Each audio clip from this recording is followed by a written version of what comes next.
qaranglar. Bu yerda an example of task to question. Ya'ni bu yerda task to savol berilyapti. Task to savolni birinchi o'rinda yaxshi boyagidek analiz qilib tushunib olishimiz kerak bo'ladi. Hop, qaranglar. Bu yerda ham boyagi discuss both ways, ya'ni ikkala fikrni ham muhokama qilingda, o'zingizni fikringizni bildirib keting degan savol turi berilyapti. Endi qaranglar. Some people think that climate change is happening because of the way humans live their lives. Ya'ni qaranglar, mana bu yerda ikki xil narsa bor. Live, life. Farqi nima? Bittasi yashamoq, bittasi hayot. Life'ni ko'plik shakli life bo'ladi yoki qaranglar, mana bu live, mana buni o'zi ham ikki xil o'qilishi mumkin. Live yashamoq, life nima bo'ladi? Jonli. Jonli sifat bo'lib keladi. Unda ham live o'qiladi. Tushunarli? Tushuntira oldimmi? Xo'p. Endi ba'zi odamlar o'ylaydiki, climate change iqlim o'zgarishi sodir bo'lyapti. Nima sababli? The way humans live their lives. Ya'ni odamlar o'zlarining hayot tarzi tufayli, mana hayotlarini yashash tarzi tufayli, mana odamzodning hayot tarzi tufayli iqlim o'zgarishi bo'lyapti.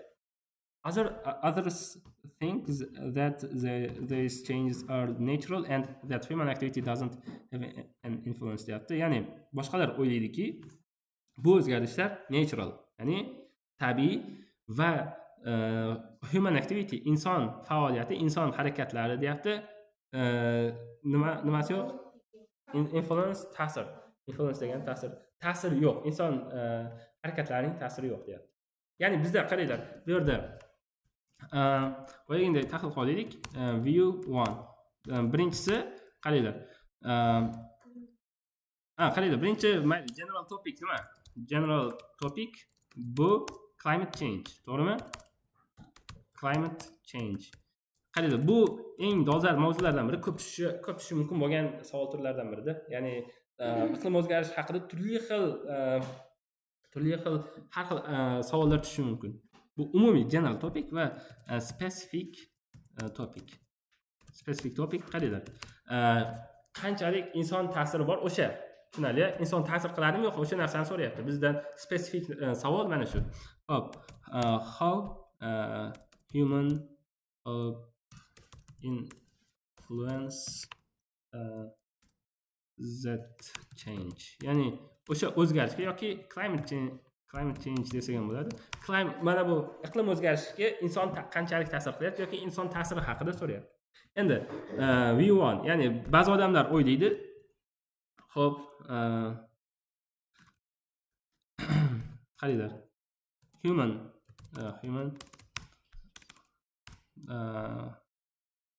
xo'p, influence it, ya'ni odamzod bunga ta'sir qilyapti. View 2 esa qaranglar, there is no influence of human dedik. Influence of human, ya'ni odamzodni ta'siri yo'q deyapti. Tushunarli? Masalan, bizda ikkita fikr bor. Bittasi odamzod ta'sir qilyapti, ikkinchisi odamzod umuman iqlim o'zgarishiga ta'sir qilmayapti. Xo'p, endi bir tomondan oladigan bo'lsak, qaranglar, biz bittasini tanlashimiz shart har doim. Qaysi birini olamiz? Birinchisi odamzod ta'sir qilyapti degan birinchi olsak bo'ladi, to'g'rimi? Xo'p, endi qaranglar. Bu yerda endi hozirgi bunda yozilgan bo'yicha ko'raveramiz. Endi read this introduction to the task to writing question and task to writing question and match each sentence 1 to 3 to its purpose. Hope AC. Mana bunga moslashtirishimiz kerak ekan. Qaranglar. Mana bunga moslashtiramiz. Birda there is no doubt that Earth is climate changing. Qaranglar, is changing. Ya'ni shubha yo'qki deyapti, yerning iqlimi o'zgarib boryapti. Xo'p, qaranglar. Mana bu A, B, C dan qaysi biriga to'g'ri kelishi mumkin? B. Qaranglar, birinchi o'rinda introduction da qaranglar, how to write an introduction. Xo'p, qaranglar, birinchi o'rinda har doim mana bunday general statement bo'lish kerak. General statement about the topic. Ya'ni qaranglar, mana bu topic haqida bor-ku, mana general topicni topib olasizlar, to'g'rimi? Aynan o'sha haqida umumiy gap bo'lishi kerak. Ya'ni qanaqa general statement degan umumiy gap degani, masalan, iqlim falonchi narsa tufayli o'zgaryapti deb aytmaymiz hech qachon. Masalan, shubha yo'qki, hozir aytyapti, shubha yo'qki, yerning iqlimi o'zgarib boryapti. Tushunarli? Hamma biladiki, yerning iqlimi o'zgarib boryapti. Mana shunaqa gaplar aytiladi-da. Yerning iqlimi o'zgarib borayotganligi hammaga ko'rinib turibdi.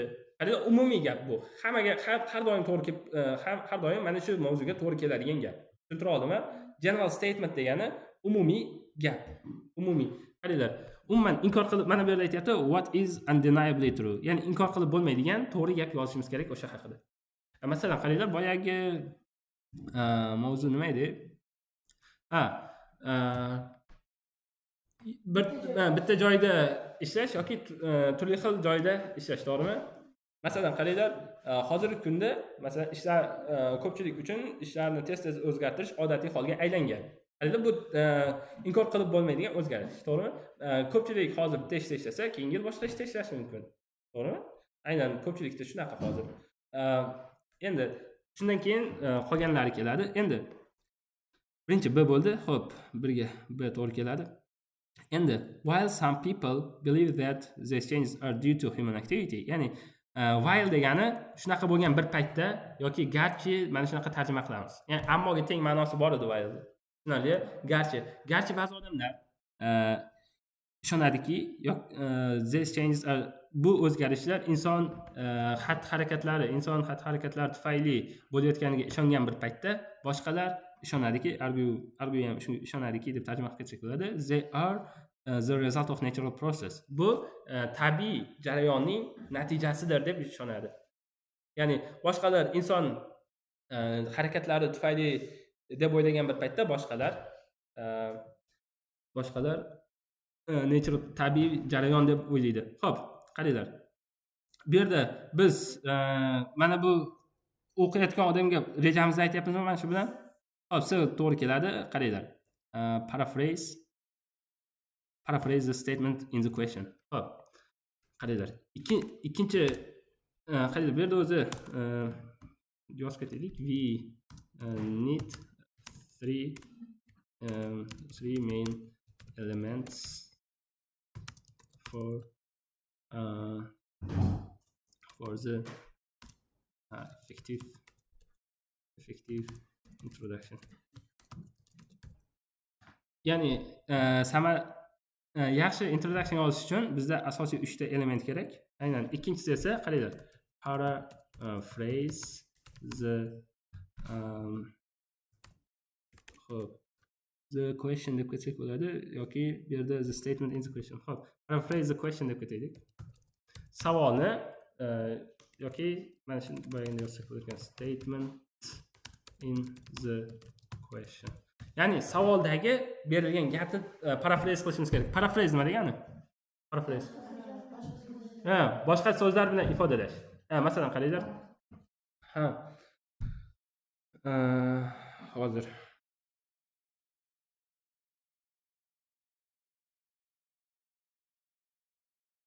Xo'p, masalan, qaranglar,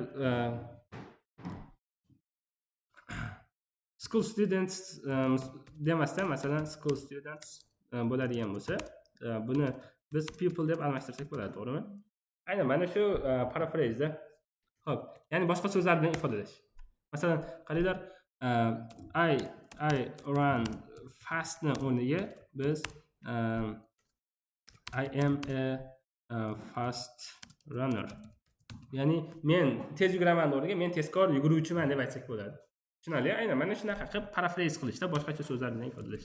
Qaranglar, savolga qaranglar. Mana bu yerda ba'zi odamlar bu inson xatti-harakati deb o'ylaydi, deb ishonadi. Qaranglar, believe ni o'zgartiryapti va boshqalar esa bu tabiiy jarayon deb o'ylaydi. Qaranglar, o'sha narsani boshqacha so'zlar bilan bu yerda ifodalayapti. Savolda Xo'p, qaranglar, why bu yerda umuman introduction bitta narsami hozir? Mana bu yerga qaraymiz ekan. Xo'p, qaranglar, bu yerda ba'zi odamlar think, qaranglar, thinkni believe deb beryapti. Ishonadiki deb beryapti. Ya'ni ba'zi odamlar o'ylaydiki demasdan, ba'zi odamlar ishonadiki, ko'ryapsan, paraphrase qilyapti. Xo'p. bu inson yashash tarzi demasdan yashash tarzini qaranglar human activity deb o'zgartiryapti. Tushunarli? The way of their life demayapti-da. Endi while'ni qaranglar, while'ni bu yerda other thing bitta gap qo'yapti-da. Boshqalar o'ylaydiki demasdan while'ni beryapti-da, bu yoqdan others argue, ya'ni xullas bitta fikrni boshqacha gap bilan ifodalayapti. Mana bu yerda birinchi, mana bu yergacha inson xatti-harakati, mana bu yerda esa tabiiy jarayon deb aytyapti bu gapda. Ikkita gap, to'g'rimi? Buni bitta gapda sal boshqacharoq gap bilan aytyapti. Mana shu paraphrase. Demak, ikkinchi biz paraphrase qilishimiz kerak. Uchinchisida esa tell the reader your plan. Mana bu bo'ladi. Hozir o'shani ham tushuntiraman. Qaranglar. Uchinchisida tell the reader your plan. Ya'ni siz o'qiyotgan odamga o'zingiz rejangizni ayting. Qaranglar, bu essayda men ikkala tomonni ham ikkala argumentning ikkala tomonini ham muhokama qilaman. I will discuss. Ya'ni bu yerda aytayapti, discuss both views deyapti-ku. Xuddi o'shani aytayapti. Men ikkala tomonni ham muhokama qilaman, explain va tushuntirib beraman. Men nima xo'p, qo'llab-quvvatlayman nimani? The latter view. The latter ikkinchi degani.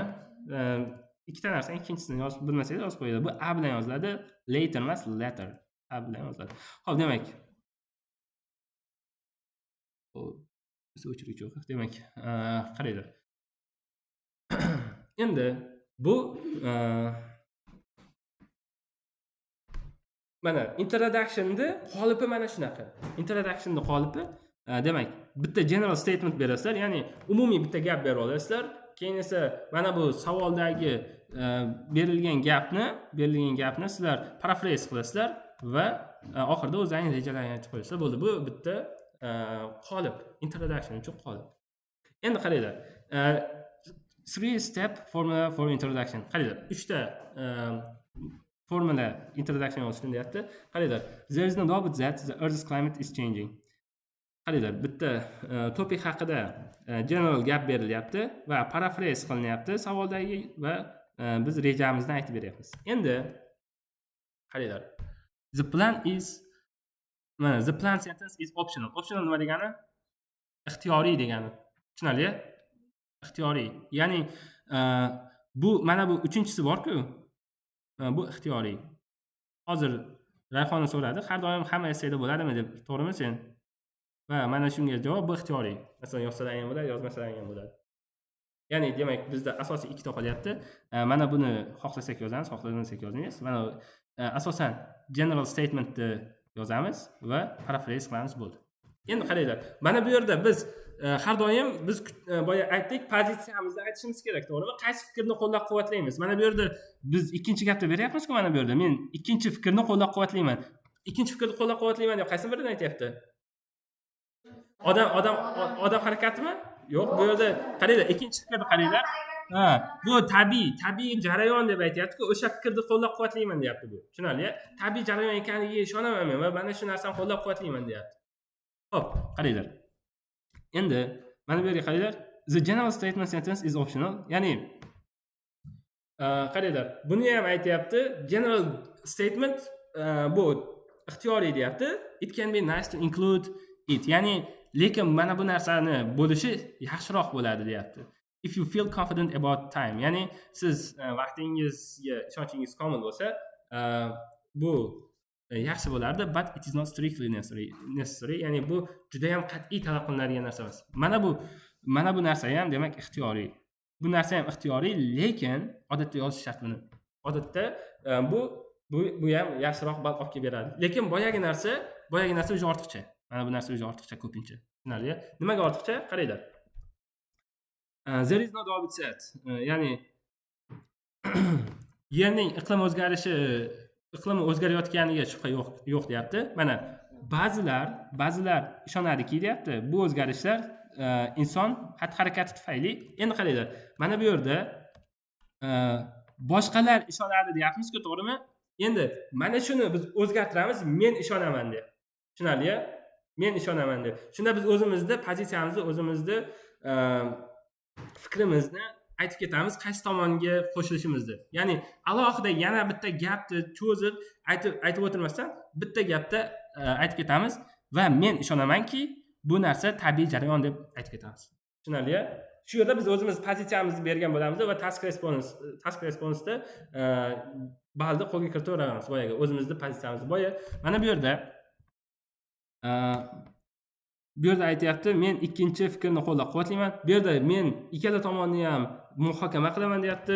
Bu yerda ikkala tomonni ham muhokama qilishni alohida aytib o'tirishimiz shart emas. Bu essayda deb. Bu yerda qaranglar, agar bu g'arbda testku, ya'ni bizda tasavvur qilinglar, bizda biron narsani so'ramoqchi bo'lsak, u gapni uzoqdan olib kelamiz, keyin oxiri so'raymiz. Masalan, oddiy, masalan, oldin ham aytganman, ko'p har doim aytaman, masalan, velosipedni so'rash. Masalan, men bir joyga bormoqchi edim, men o'zim velosipedim davom chiqib ketdi, oxirida so'raymiz, velosipedingni berib tur. Tushunarli? Inglizlarda esa birinchi asosiy fikr aytiladi-da, iloji bo'lsa qisqaroq bo'lgani ma'qul. Ya'ni qanchalik iloji bo'lsa qisqaroq mana bitta fikrni cho'zib yubormasdan qisqaroq ifodalay olsalaring, mana bu rag'batlantiriladi. Tushunarli? Hozir bizda imkoniyatimiz bor. Mana buni qisqaroq ifodalashni imkoniyati bor. Ya'ni yana alohida gap qo'shib, men bu ikkinchi fikrni qo'llab-quvvatlayman demasdan, men bu tabiiy jarayon ekaniga ishonaman desanglar, bunda sal ham qisqaroq ham yaxshiroq ifodalagan bo'lasizlar. Tushuntira oldimmi? Xo'p, endi bu yerda 33 ta so'z. Bu 51 ta so'z, 51 ta so'z edi. Bu endi 33 ta so'z va mana bu eng yaxshi introduction. Ya'ni sizlar nima qilasizlar? Mana buni iloji bo'lsa olib tashlaysizlar. Bitta general statement berasizlar. Qaranglar. The general statement.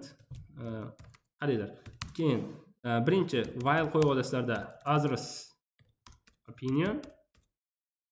Ya'ni while qo'yasizlarda boshqalarning fikrini yozasizlar va mana boshqalar shunaqa deb o'ylagan bir paytda deysizlarda, sizlar keyin I believe that, men ishonamanki yoki I think, men o'ylaymanki, buni hali ko'p ko'ramiz. O'ylaymanki deysizlarda o'zing fikrlaringni yozasizlar. Tushunarli? Mana bunda biz o'zimizni pozitsiyamizni boshqalar pozitsiyasi. Keyin esa sizlar boya aytdim-ku, main body, qaranglar, introduction. Bu qaranglar, map for your whole essay. Ya'ni qaranglar, bu essaylaring uchun sizlar map hisoblanadi. Masalan, qaranglar, mana bu gapni o'qib, qaranglar, mana bu yerda boshqalar bunaqa deb o'ylaydi desa, mana bu yergacha o'qiydi-da, main body demak boshqalar fikri haqida bo'lar ekan deb o'ylaydi. Tushunarli? Keyin esa men ishonamanki deb ikkinchisini aytsa, main body tu bu o'zining fikrini aytadi va bu tabiiy jarayon ekanligi haqida aytib beradi deb, mana bu men introduction o'qib, sizlar nima haqida yozishlaringni oldindan bilib olishim kerak. Tushunarli? Masalan, sizlar introductionda boshqalar bu odam ish harakati tufayli iqlim o'zgarishi bo'lyapti deb aytsalaring, lekin sizlar main body 1 ga, boya aytdim-ku, main body 1 ga sizlar inson tabiiy jarayon deb yozib qo'ysangiz, bu juda xato. Tushunarli? Introductionda birinchi bu inson harakati tufayli deb introductionda yozib, endi main bodyda yo'q bu tabiiy jarayon deb yozsanglar, bu xato. Tushunarli?